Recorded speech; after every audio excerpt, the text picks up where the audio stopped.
You do everything they tell you to do. You enter every room with a practiced smile. You keep your tone perfectly agreeable. You listen far more than you speak.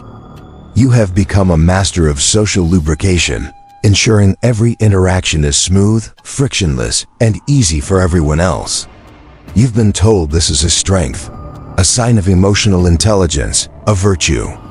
But a deep and quiet frustration simmers beneath the surface. The frustration of the perpetually accommodating, the one who is always seen but never truly regarded. You feel it in the 1,000 tiny paper cuts of daily disrespect. That colleague who borrows your best idea in a meeting, rephrasing it just enough to claim it as their own, supremely confident that you won't dare to make a scene. That friend who consistently asks for major favors they would never grant you in return, armed with the implicit knowledge that your sense of obligation outweighs your sense of self-preservation. Your no, should you ever manage to utter it, is not received as a period. It is treated as the opening of a negotiation you are expected to lose. People don't dislike you. That's the cruel irony. They praise your kindness. They admire your patience. They appreciate your flexibility. But what they are really appreciating is the convenience of your weakness. You are the nice one, a title that feels less like a compliment and more like a consolation prize for those not deemed powerful. You have become a ghost in your own life, your presence pleasant, but your absence unfelt. A warm body in a cold room, where only figures of substance are seen to cast a shadow. This is the silent verdict passed down upon the harmless, the price you pay for being too safe. You are not a threat, and therefore, you are not a factor. That feeling, that slow-burning frustration, is not a sign that you are broken. It is a sign that you have been given the wrong map for the territory you are in. You were taught to navigate a world of idealists, a world where goodness is its own reward and sincerity is the highest virtue. But Machiavelli wrote for the world as it is, a quiet battlefield of ambition, a theater of power where perception is the sharpest weapon. He understood that the greatest vulnerability is to be emotionally transparent in a world that is strategically opaque. Your fatal error was believing that being universally liked was a position of strength. It is not. It is a liability. To be liked is to be understood. To be understood is to be predictable. And to be predictable is to be controlled. Every time you chose pleasantness over your own position, every time you offered a soft smile to avoid a hard conversation, you were handing your opponents the keys to your own cage. You were teaching them precisely how to manage you. This is why Machiavelli championed fear.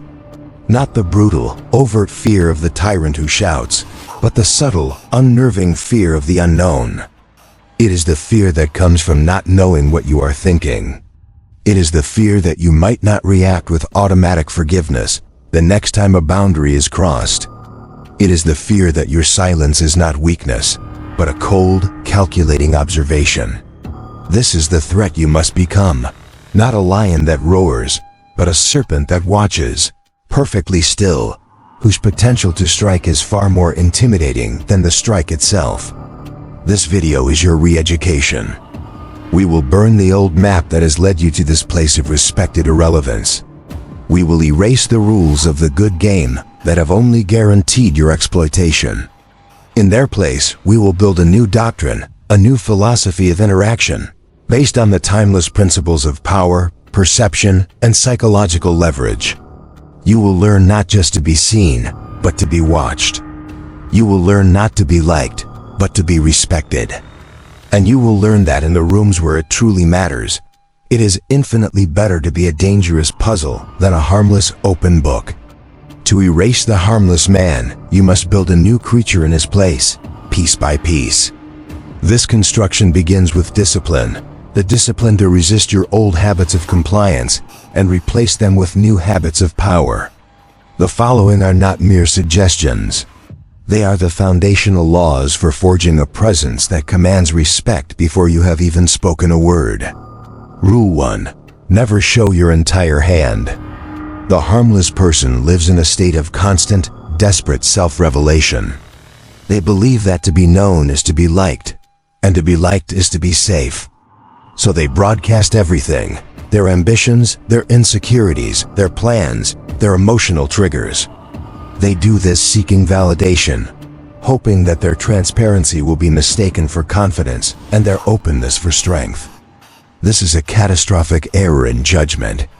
In the world of power, information is not a tool for connection, it is ammunition. The more they know about you, what you want, what you fear, how you operate, the more precisely they can calculate how to defeat you. By showing your entire hand, you give them the gift of predictability, allowing them to prepare for your moves long before you make them. You become an open book, and an open book is only useful to others for the information it contains, easily discarded once read. The one who is a threat understands that opacity is power. You must learn to wrap your intentions in fog. This is not about deception. It is about strategic preservation. You will speak of your values, but not your goals. You will show your work, but not your workbench. You will let people see the results of your thinking, but never the intricate mechanics of your thought process. When asked about your ambitions, you give them a philosophical smile. When they probe for your plans, you offer them a riddle. You must become a black box. The inputs and outputs are visible, but the internal wiring is a complete mystery. Let them guess. Let them speculate. Let them obsess.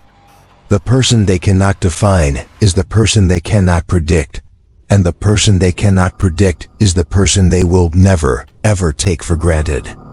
Rule 2. Master the art of the vague response. Observe the rhythm of a normal conversation. It is a frantic exchange of information, a rush to clarity. The average person feels a deep-seated anxiety in the face of ambiguity. They believe that providing clear, direct, and satisfactory answers is a sign of cooperation and intelligence. They see a question as a demand that must be met immediately and completely. This eagerness to please is a significant vulnerability. It signals a desire for approval, a fear of being seen as difficult or uncooperative. This makes their position weak, turning every conversation into a subtle negotiation, where they have already signaled their willingness to concede. You must extinguish this instinct. Your words are a currency, and you must stop giving them away for free. When you are questioned, your primary goal is no longer to satisfy their curiosity, but to protect your position. Master the art of the non-answer, the response that seems to say something but reveals nothing. If asked for your opinion, you will say, "I'm still processing the complexities of the situation." If pressed for a decision, you reply, "I will act when I believe the timing is optimal." If they ask a direct question designed to corner you, you will hold eye contact, pause, and say, "That's a very direct question. Why is that specific information important to you?" Notice how this shifts the pressure. You have not refused them. You have forced them to justify their inquiry. You are no longer the one being interrogated. You are now the one in control of the exchange. This forces them to rethink their approach, to become more cautious, to treat access to your thoughts as the privilege it is, not the right they assumed it to be. Rule 3. Let silence conduct the conversation. To the harmless man, silence is a vacuum, a terrifying void of social failure that must be filled with noise at all costs. He will talk, laugh nervously, or agree to things he doesn't want, all to avoid the deep discomfort of a silent pause. He fails to understand that silence is not empty. It is a stage. And on that stage, you can force others to perform. When someone makes a passive-aggressive comment, your instinct is to defend yourself. You must kill this instinct.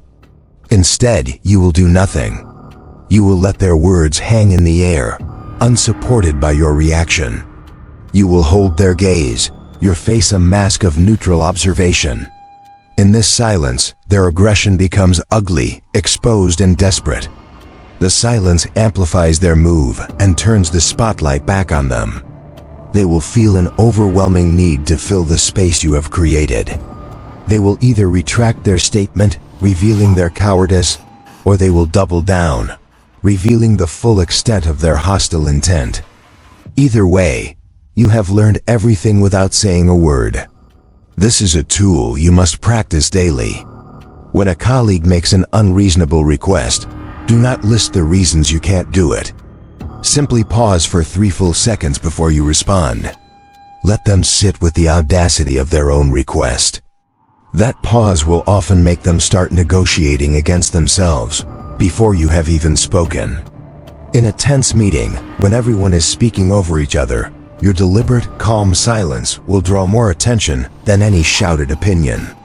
Presence is not about the noise you make. It's about the space you command. And nothing commands space more powerfully than a silence that is wielded with intent. Rule 4. Do not defend. Do not explain. Your defensiveness is a confession. It is a clear admission that the other person's opinion has power over you. When someone criticizes you and you rush to justify your actions, you have validated their criticism. You have confirmed that their attack landed and that you feel the wound. When they call you distant or hard to read and you explain why you need your space, you have surrendered your authority. You are communicating one thing very clearly. You have emotional access to me, and I feel compelled to manage your perception of me. This is the behavior of a subordinate. A person of power does not engage on this level. Machiavelli would not concern himself with correcting the misperceptions of those beneath him. Your new response to criticism, to probing questions, to labels, is a calm and simple "I see" or "noted," followed by a change of subject or strategic silence. It is a stone wall. Their words hit it and fall to the ground, having had no effect. This drives manipulators insane. They are looking for an emotional handle, a crack in your armor they can exploit. By refusing to defend or explain, you offer them no surface to grip. You are communicating that their opinion of you is their own business and has no bearing on your actions. You are not negotiating your reality with them. This is not arrogance, it is emotional sovereignty. You are the sole authority on your own character, and your court is not accepting appeals. Within every person, 2 creatures are at war. There is the dog, and there is the wolf. Society has trained you, praised you, and rewarded you for feeding the dog. The dog is loyal even when betrayed. It is friendly even when mocked. It is obedient even when ignored. The dog barks to show its happiness, whimpers to show its pain, and wags its tail for a scrap of approval. It believes in fairness. It believes that its loyalty will one day be recognized and rewarded.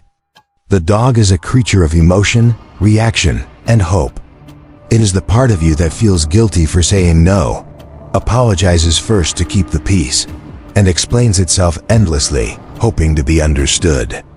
It is the harmless creature you were taught to be, and it is starving for a respect it will never receive. The wolf, however, operates on a different code entirely. The wolf does not bark, he watches. He moves with a silent economy of energy, understanding that noise is a waste of strength. His loyalty is not a blind offering. It is a calculated pact, conditional on strength and respect. The wolf does not seek approval, for its validation comes from its own survival and dominance. It does not explain its movements. Its presence is its own justification. It does not ask for its territory. It defines it through its stillness and its gaze.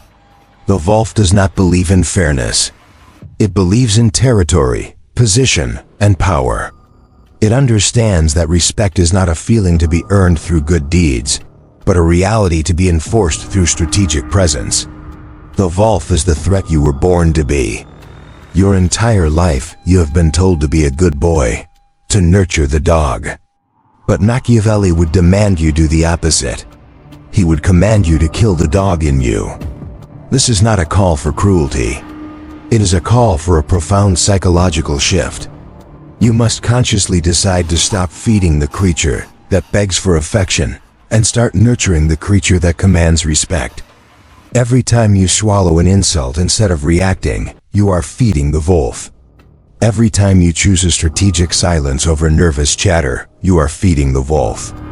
Every time you withdraw your attention as a consequence rather than chasing for closure, you are feeding the wolf. Conversely, every time you over-explain your decision, you are feeding the dog. Every time you apologize for a boundary you set, you are feeding the dog. Every time you seek their validation before you act, you are feeding the dog. Those in power around you want you to remain a dog. They praise the dog's qualities, its loyalty, its eagerness to please, its emotional transparency, because a dog is manageable. A dog can be trained. A dog can be controlled. A wolf, however, cannot. The wolf manages itself. Its loyalty is to the hunt, to its own principles. This is why the wolf is feared. It is a sovereign entity. This is the mental state you must now inhabit. You are no longer a member of the pack seeking the pack leader's approval. You are the lone wolf whose path is its own, and the pack watches you, unable to predict your next move, respecting the quiet danger you represent. A transformation does not happen overnight.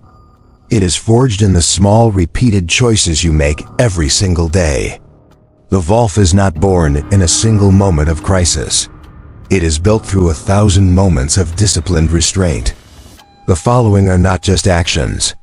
They are the daily habits you will use to starve the dog and build the wolf within.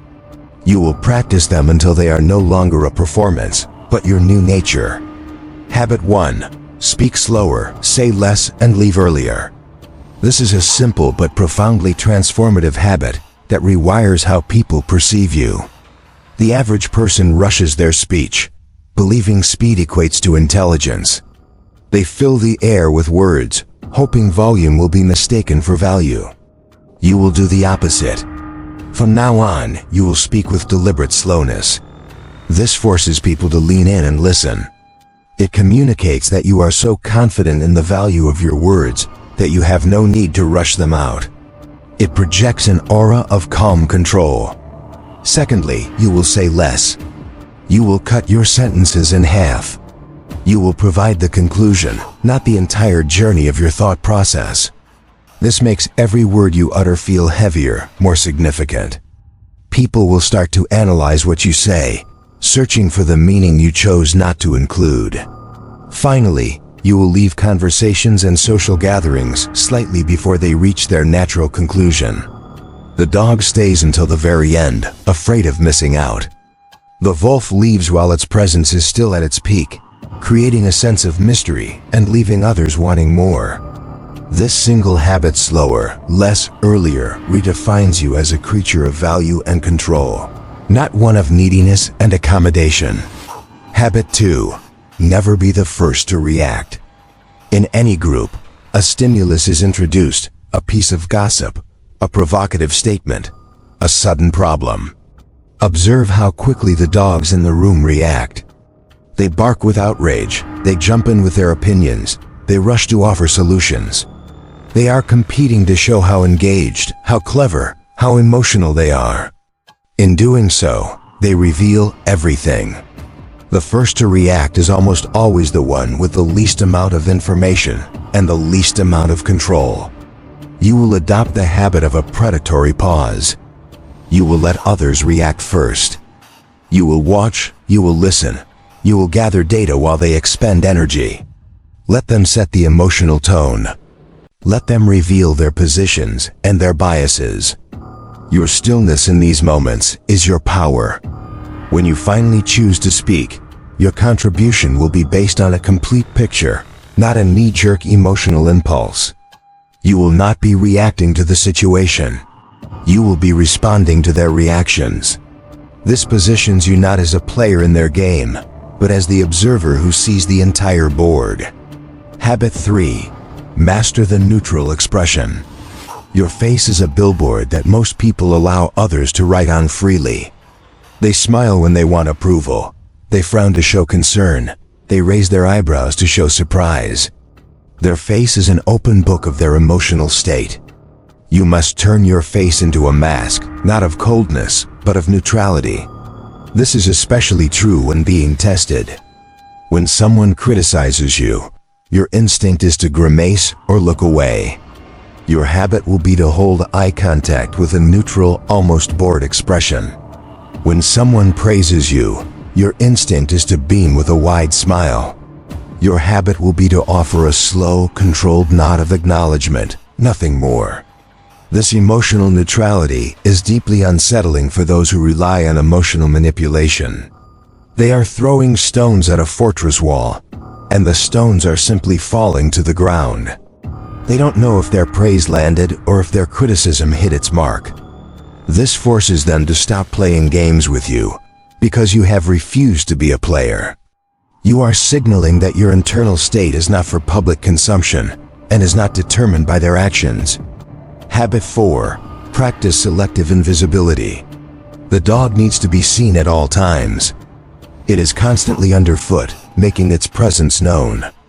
The wolf understands that power is often amplified by absence. You will cultivate the habit of becoming strategically invisible. This means you do not answer every phone call. You do not respond to every text message the moment it arrives. You will have blocks of time hours, even entire days where you are completely unreachable. You are not being rude, you are being scarce. This is a direct application of the law of supply and demand. By reducing the supply of your attention, you dramatically increase its value. People will learn that access to you is not a given. They will start to think more carefully before they contact you, ensuring their reason is important. When you do grant them your attention, they will value it more highly. This habit single-handedly destroys the perception that you are an accommodating utility and rebuilds you as a high-value, sovereign individual whose time is a precious commodity. If you have followed the habits and internalized the mindset of the wolf, you have already become a person of substance. You have built a fortress of self-control. But a fortress can be ignored. To command the battlefield, your fortress must project power beyond its walls. This is the final and most sophisticated layer of the doctrine, the art of cultivating strategic tension. Many believe power is a simple choice between being feared or being respected. This is a novice's understanding. Machiavelli knew that fear alone is brittle and respect alone is weak. True, lasting power lies in the deliberate, unnerving fusion of the two. Let us be clear. Fear without respect is a fool's game. If people only fear you, they will obey you in your presence, but they will plot against you in your absence. They will smile to your face while sharpening their knives behind your back. This is the power of the tyrant, and the fate of all tyrants is to be overthrown by the resentment they create. It is a power that requires constant, exhausting vigilance because it is not given willingly. On the other hand, respect without fear is the path of the good-natured fool. If people only respect you for your skills or your kindness, they will admire you, but they will eventually feel entitled to your resources. They will talk over you in meetings. They will test your boundaries. They will see your goodwill not as a gift, but as a utility to be exploited.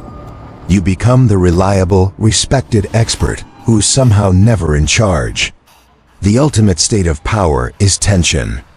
Strategic tension is the quiet, ever-present atmosphere you create that makes people both admire your value and remain cautious of your reaction. It is the state of being known as both fair and formidable, calm but not to be played with, warm but not entirely available. It is the psychological space where people are drawn to you for your light, but keep a respectful distance because they are uncertain about your shadow. This tension keeps them emotionally on edge, constantly calculating, always on their best behavior, not because you have threatened them, but because they have no idea what you are capable of. Here is how you build it. First, you must master the art of giving and taking in the same breath. You will learn to offer immense value, and then create immediate distance. For example, in a critical discussion, You will deliver the one surgical insight that solves the entire problem, the one sentence that cuts through all the noise. The room will look at you with newfound admiration. In that exact moment, when they are most hungry for more of your input, you will emotionally withdraw. You will become silent. You will leave the meeting early. You have given them a flash of brilliance, and then plunge them back into darkness. This creates a powerful cycle of desire and frustration. They become addicted to your moments of precision, and will work harder and harder to earn them, never knowing when the next one will come. Second, you will practice the cold compliment. The average person gives praise to build rapport. You will give praise to establish status. A cold compliment is one that simultaneously elevates the other person while reinforcing your position as the judge. Instead of saying, "That's a great idea," you will say, with a slow nod, "You're finally starting to grasp the core of the issue. Good." Instead of "You handled that well," you will say, "I was watching you. Your performance was adequate." The praise is there, but it is wrapped in your assessment. It is a gift granted from a higher position. This creates a subtle but powerful dynamic. They will crave your approval even more, because it feels like a genuine evaluation from a superior, not just cheap flattery from a peer. Third, you must embody conditional warmth. Your kindness and accessibility must cease to be your default setting. They are now strategic tools, deployed with purpose. With your inner circle and those who have earned your respect, you can be warm and supportive. But with strangers, rivals, or those who have tested you, your default must be a polite, impenetrable neutrality. They must earn the right to your warmth. They must demonstrate loyalty, respect your boundaries, and provide value. If they do, you can strategically grant them moments of connection. If they fail, they are met with the impassive wall of your composure. This turns your own humanity into a reward. It makes people wonder, what do I have to do to get on his good side? This is the beginning of their psychological submission. Finally, you will perfect the art of accepting praise without neediness. When you are complimented, you will no longer deflect, "Oh, it was nothing," or appear overly grateful. This signals that their opinion is the source of your self-worth. Instead, you will accept it with the calm of a man who was simply expecting it. A simple, "I appreciate that," a slow nod, or a brief, faint smile is all that is required. This communicates something deeply unsettling to the other person. You already know your own value. Their praise is not news to you. It is merely a confirmation of a fact you have already accepted. You are not dependent on their validation. This act, more than any other, severs the puppet strings of public opinion. It establishes you as a sovereign entity, a source of your own authority. This is the essence of tension. They respect you, but they realize their respect is not something you need, and that makes them just a little bit afraid. A philosophy is useless until it is tested. You have learned the rules, the mindset, and the advanced concepts. Now you must learn to wield them in the chaos of the real world. The following are not rules, but case studies, arenas where the dog is tempted to react and the wolf must choose to act. Study them. Visualize them. For you will face these tests, or ones very much like them, sooner than you think. Scenario 1, the public challenge. You are in an important meeting. You have presented a well-researched, logical solution to a problem. The room is considering it. Suddenly, a colleague known for their ambition interrupts. They dismiss your idea with a casual wave of their hand, saying something like, "That's a bit too theoretical. A more direct, simpler approach would be better." And then they present their own, clearly inferior idea. They are not just disagreeing with you. They are publicly challenging your competence and attempting to frame you as naive.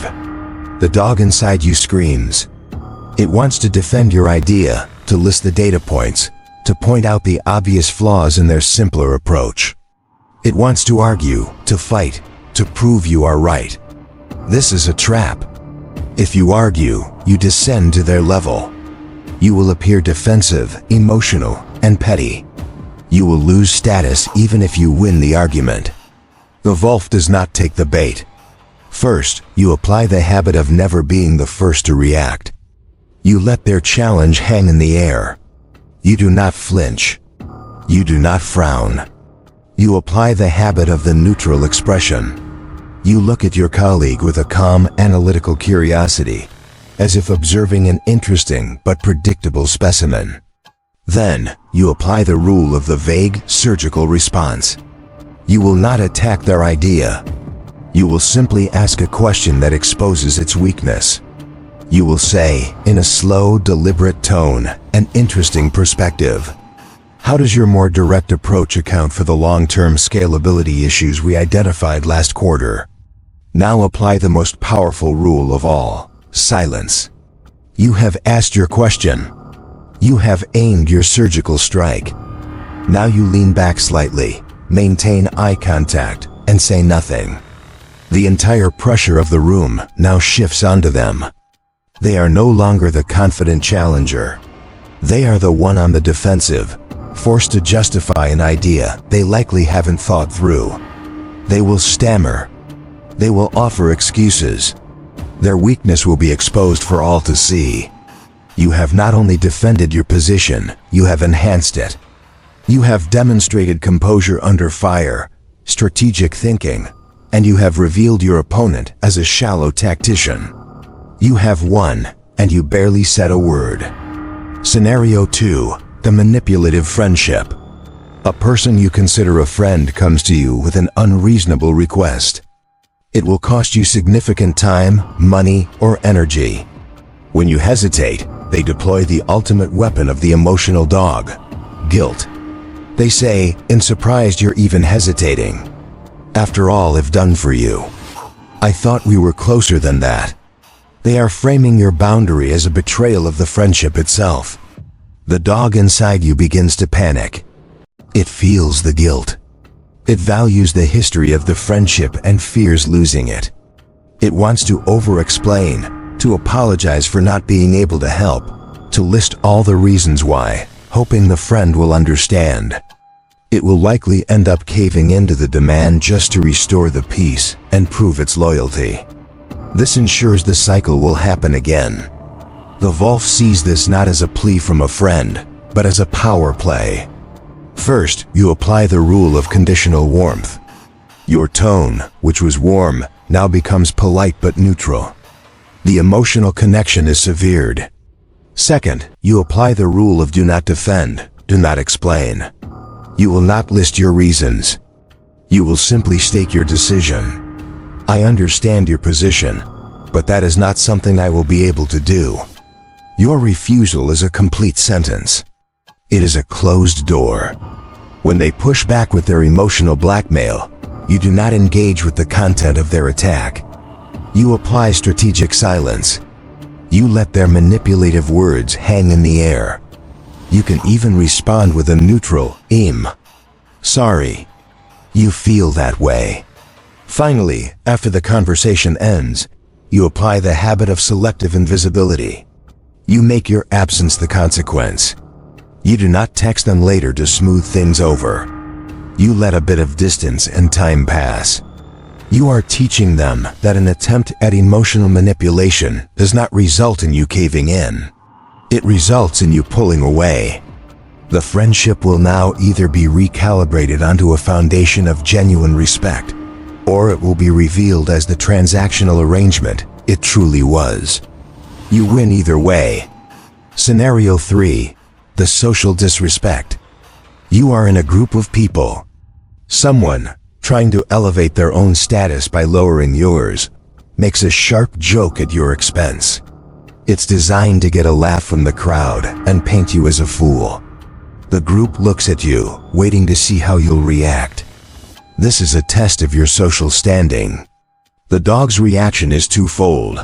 Either it laughs along nervously, which signals that it accepts the disrespect and invites more of it, or it gets angry and defensive, which makes it look weak and unable to control its emotions. Both reactions are a loss of status. The wolf remains perfectly still. You apply absolute composure. You do not laugh. Your face does not fall. A very faint, unamused smile might play on your lips, as if you are watching a child misbehave. The laughter in the group will die in their throats when they see your non-reaction. The silence becomes awkward. Now you have control. You will look the person directly in the eye, and with a calm, quiet voice, you will put them on trial. You will ask, "Can you explain the joke to me? I didn't quite understand the humor." Or, even more devastatingly, "Say that again. I want to make sure I heard you correctly." You are not escalating the conflict. You are escalating their accountability. You are forcing them to either repeat their disrespect, now stripped of its humor and exposed as pure aggression, or to back down in humiliation. 99 times out of 100, they will crumble. They will say, "Oh, it was nothing," or "Never mind." And in that moment, everyone in the room learns a valuable lesson. You are not a target. When you have integrated this doctrine, not as a set of rules, but as your new operating system, a fundamental shift occurs. You cease to be a participant in the social games around you. You become the board itself. The anxiety you once felt, the desperate need for validation, begins to dissolve. In its place, a profound and unshakable stillness takes root. You are no longer the harmless ghost hoping to be seen. You have become the presence that changes the temperature of the room simply by entering it. This is the ultimate transformation. People will begin to watch you, not because you are loud, but because you are quiet. They will hesitate before they speak to you, carefully weighing their words. They do this not because you have ever threatened them, but because you have become unreadable, and what is unreadable is unpredictable. Your silence is no longer interpreted as weakness, but as calculation. Your composure is no longer seen as passivity, but as immense self-control. You will notice that people stop asking you for unreasonable favors. They will stop making jokes at your expense. They will stop interrupting you. This is not because they suddenly like you more. It is because they have learned, through the consistent application of your new habits, that you are not a safe person to test. You have become someone whose boundaries are self-enforced. You do not ask for respect. You create an environment where disrespect is simply too costly. You have stopped being a resource for others to use and have become a sovereign territory they must navigate with caution and care. In the end, this is the ultimate truth of power. The man who shouts is heard for a moment. The man who is merely liked is used for a season. But the man who is a potential threat, the one whose depths cannot be measured and whose next move is a mystery, he is remembered forever. He becomes a standard, a ghost in the minds of others, a silent question they ask themselves before they act. What would he do? You will not be remembered for the arguments you won, but for the arguments that never started in your presence. You will not be feared for your anger, but for the chilling calm that replaced it. The final victory is not in making people obey you. It is in creating a presence so powerful that they begin to obey the rules of your world, even when you are not there. That is not influence. That is a legacy. And it is built not with noise, but with the terrifying power of what you choose to withhold.